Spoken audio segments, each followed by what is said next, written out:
Hello बच्चों, आप सभी लोग कैसे हैं। तो आप सभी ने एसएससी जेईई का सीबीटी 1 का एग्जाम दिया है 2025 का।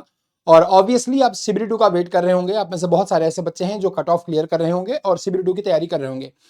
तो सीबीटी 2 की अगर हम बात करें तो सीबीटी 2 की तैयारी आप कैसे करेंगे, कौन से सब्जेक्ट आपको ज्यादा नंबर देंगे, ज्यादा मार्क्स देंगे, कौन से सब्जेक्ट होंगे हाईएस्ट स्कोरिंग, कौन से होंगे गुड स्कोरिंग, और कौन से सब्जेक्ट आपको सीबीटी 2 में नहीं पढ़ना है, इन तीनों टॉपिक पर मैं बात करने वाला हूं कि कौन से सब्जेक्ट आपको ज्यादा मार्क्स देंगे, कौन से सब्जेक्ट आपको ठीक ठाक मार्क्स देंगे, और कौन से सब्जेक्ट आपको बिल्कुल भी नहीं पढ़ना है इस एसएससी जेईई सीबीटी 2 के एग्जामिनेशन के लिए। ठीक है, तो आज हम इन सब टॉपिक पर चर्चा करेंगे। वीडियो को पूरा देखिएगा, आपको पूरी नॉलेज मिल जाएगी, आपको पूरा एक आइडिया लग जाएगा कि आपको कैसे तैयारी करनी है सीबीटी 2 की। तो चलिए शुरू करते हैं। अगर मैं हाईएस्ट वेटेज सब्जेक्ट की बात करूं तो अभी तक देखिए ऐसा होता था कि जब भी आरआरबी का एसएससी जेईई का वेंडर अभी चेंज हुआ, पहले ये एग्जाम जो था वो टीसीएस लेता था, तो थर्मल इंजीनियरिंग के क्वेश्चन बहुत ज्यादा आते थे। लास्ट ईयर मतलब अभी रिसेंटली एडुकेटी ने ये एग्जाम लिया, तो आपने देखा कि एसएससी जेईई में थोड़ा सा उलटफेर हुआ और मशीन डिजाइन और थ्योरी ऑफ मशीन से क्वेश्चन आपको देखने को ज्यादा मिलने लगे। फिर भी अगर मैं हाईएस्ट वेटेज सब्जेक्ट की बात करूं यहां पर, तो power plant, thermodynamics, IC engine, fluid mechanics, strength of material, production engineering, ये आपको पढ़ना है और ये आपको स्किप नहीं करना है। क्योंकि हो सकता है कि एडिक्विटी ने इस बार आपको मशीन डिजाइन ज्यादा दे दिया, थ्योरी ऑफ मशीन ज्यादा दे दिया, इसका मतलब ये नहीं है कि आपको इस बार भी सेम पैटर्न मिलेगा। मैं ये बिल्कुल भी नहीं बोल रहा हूं कि आप मशीन डिजाइन आप नहीं पढ़ेंगे, बट ये सब्जेक्ट आप हमेशा प्रायोरिटी पे रखेंगे क्योंकि एसएससी जेईई का कोई भरोसा नहीं है। तो अगर मैं एक बात करूं पावर प्लांट की, तो पावर प्लांट बहुत ज्यादा स्कोरिंग सब्जेक्ट है और आप सभी को इस बात का आइडिया भी होगा कि पावर प्लांट अगर आप देखें तो पावर प्लांट में आपको रफली लगभग 10 नंबर या 12 नंबर के क्वेश्चन आपको देखने को पावर प्लांट से मिल ही जाते हैं। इसके अलावा अगर मैं थर्मोडायनेमिक्स की बात करूं तो थर्मोडायनेमिक्स में भी आपको ऑलमोस्ट 10 नंबर के क्वेश्चन देखने को मिल जाते हैं। अगर आईसी इंजन की बात करूं तो आईसी इंजन में भी 4-5 नंबर के क्वेश्चन आपको देखने को मिल जाते हैं। अगर मैं फ्लूइड मैकेनिक्स की बात करूं तो फ्लूइड मैकेनिक्स भी आपको कहीं 8 से 9 नंबर की लगभग मिल जाती है। अगर मैं स्ट्रेंथ ऑफ मटेरियल की बात करूं तो स्ट्रेंथ ऑफ मटेरियल भी आपको 4 से 6 नंबर के बीच में मिल जाता है। अगर मैं प्रोडक्शन की बात करूं तो प्रोडक्शन का जो वेटेज है वो भी 10 प्लस आपको देखने को मिल जाता है। ये मैं एक अप्रोक्सीमेट वैल्यू बता रहा हूं। तो ये सब्जेक्ट आपके लिए बहुत इंपॉर्टेंट सब्जेक्ट है और आपको इसको प्रायोरिटाइज करना पड़ेगा, आपको इसको प्रायोरिटी बेस पे लेकर चलना पड़ेगा। तो ये वो सब्जेक्ट हैं, अगर आपने इन 1 2 3 4 5 6 अगर आपने इन 6 सब्जेक्ट को तैयार कर लिया तो एक उम्मीद होती है कि आप सीबीटी 2 के पेपर में ऑलमोस्ट 60% से ऊपर कवर कर लेंगे इन 6 सब्जेक्ट से। ठीक है, ऑलमोस्ट। इसके बाद अगर मैं गुड वेटेज की बात करूं कि और कौन से ऐसे सब्जेक्ट होते हैं जिनसे आपको ठीक ठाक मार्क्स मिल जाते हैं, तो वो है थ्योरी ऑफ मशीन, वो है मशीन डिजाइन। हालांकि इस बार का जो एग्जाम हुआ था 2024 में, उसमें एडिक्विटी ने थोड़ा सा उलटफेर किया और मशीन डिजाइन बहुत ज्यादा प्रपोर्शन में आई। तो आप मशीन डिजाइन को भी तैयार करेंगे अच्छे से, थ्योरी ऑफ मशीन को भी करेंगे। उसके बाद रेफ्रिजरेशन, एयर कंडीशनिंग है और बचता है इंजीनियरिंग मैकेनिक्स। तो ये सब्जेक्ट आपको गुड वेटेज देकर जाएंगे, यानी कि ठीक ठाक वेटेज आपको देकर जाएंगे। ठीक है, तो हाईएस्ट वेटेज मैंने आपको बता दिया कि कहां कहां से मिलेगा, गुड वेटेज कहां से मिलेगा ये भी मैंने आपको बता दिया। इस बार जो पेपर हुआ था एसएससी जेईई का, लास्ट ईयर जो पेपर हुआ था, उसमें मशीन डिजाइन के क्वेश्चन बहुत ज्यादा आ गए थे।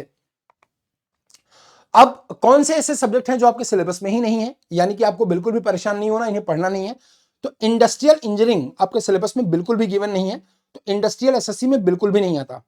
एचएमटी भी गिवन नहीं है, बट एचएमटी में मैं आपको एक चीज रिकमेंड करूंगा कि स्पेसिफिकली एचएमटी सिलेबस में मेंशन तो नहीं है, बट चूंकि थर्मल इंजीनियरिंग मेंशन है तो इसीलिए आप एचएमटी में बेसिक बेसिक चीजें कवर कर लीजिए, जैसे लॉ ऑफ रेडिएशन, किरचॉफ का लॉ है ना, स्टीफन बोल्ट्जमैन का लॉ, थर्मल कंडक्टिविटी क्या होती है ना, फोरियर्स लॉ ऑफ कंडक्शन क्या होता है, न्यूटन्स लॉ ऑफ कन्वेक्शन क्या है। तो ये बेसिक बेसिक चीजें आप जरूर कवर करके जाएं, क्योंकि आप देखो जब एग्जाम है ना बेटा, तो उसमें कोई चांस छोड़ना नहीं चाहिए। जहां से भी मैक्सिमम क्वेश्चन आपको लगे कि जहां से भी कोई भी एक सिंगल क्वेश्चन आ सकता है, आप उस टॉपिक पर जरूर फोकस करें और आप उसको जरूर कवर करें। तो अगेन मैं एक बार रिकॉल कर दूं कि हाईएस्ट वेटेज की कैटेगरी में आपने देखा power plant, thermodynamics, IC engine, fluid mechanics, strength of material, production engineering. और पावर प्लांट में भी स्पेसिफिकली आपको 3 टॉपिक बहुत ज्यादा फोकस रखने हैं। 3 टॉपिक जो पावर प्लांट में आपके मैक्सिमम वेटेज आपको देते हैं, वो टॉपिक है, एक रैंकाइन, दूसरा है बॉयलर और तीसरा है नोजल। ये आपको बहुत ज्यादा स्कोर देकर जाते हैं, तो इन टॉपिक्स को आप पूरी तरह से तैयार रखिए। ठीक है, तो आप अपनी सब्जेक्ट की जो स्ट्रैटेजी है, जो प्रिपरेशन स्ट्रैटेजी है, उसको अभी से कैटेगराइज कर लीजिए और अभी से ध्यान देने की कोशिश करिए कि आपको कैसे तैयारी करनी है, आपको किस तरह से सब्जेक्ट को बाइफरकेट करना है। तो इसीलिए मैंने आपको बताया कि ये सब्जेक्ट आपके मोस्ट इंपॉर्टेंट है। इसके बाद ये भी सब्जेक्ट आपके गुड वेटेज आपको देकर जाएंगे और ये सब्जेक्ट आपको नहीं पढ़ना। हालांकि एचएमटी में आप 1 2 3 चीजें पढ़ सकते हैं, जैसे basic laws, thermal conductivity, Fourier's law of conduction, Stefan Boltzmann law, Planck's law, ये सब आप पढ़ सकते हैं। ठीक है, तो और भी कोई अगर आपका डाउट होगा तो आप मुझे जरूर बताइएगा और मैं आपकी हर स्टेप पर आपकी मदद जरूर करूंगा। जो भी आपका डाउट होगा आप मुझे बता सकते हैं। ठीक है बेटा, ये मेरा टेलीग्राम चैनल है Rahul Mishra sir text book. आप इस चैनल को ज्वाइन करेंगे टेलीग्राम में, आप मुझे मैसेज कर सकते हैं डायरेक्टली, आप मुझसे कोई भी चीज पूछ सकते हैं, मैं आपकी जरूर हेल्प करूंगा। बहुत सारे एग्जाम आपके पास हैं और ऐसे में आपके लिए जरूरत है एक अच्छे प्लेटफॉर्म की। यहां पर अगर आप देखें तो ये जो वीडियो मेरा प्ले हो रहा है ना, इसके नीचे ही एसएससी जेई 2026 मैकेनिकल का लिंक है और एजेई मैकेनिकल का भी लिंक है। मैं आपको दोनों चीजें बताता हूं। सबसे पहले हम देखते हैं एजेई मैकेनिकल। आप यहां पर क्लिक करेंगे, इस तरह का एक पेज खुल जाएगा। तो ये एजेई जो मैकेनिकल का पूरा कोर्स है, जिसमें आप सारे जेई एग्जाम को कवर कर सकते हैं। इसमें आप बीटीएससी, आरआरबी, एसएससी सारे एग्जाम्स को कवर कर सकते हैं। ये आपको मिल जाएगा मात्र 4056 रुपीज में। तो 4056 रुपए में आपको ये मिल जाएगा और इसके साथ आपको 6 महीने की वैलिडिटी मिलेगी और प्रीवियस पेपर की एमसीक्यू बुक आपको मिल जाएगी। आपको एक सिंपल सा कोड यहां पर यूज करना है और वो कोड है आर मिश्रा।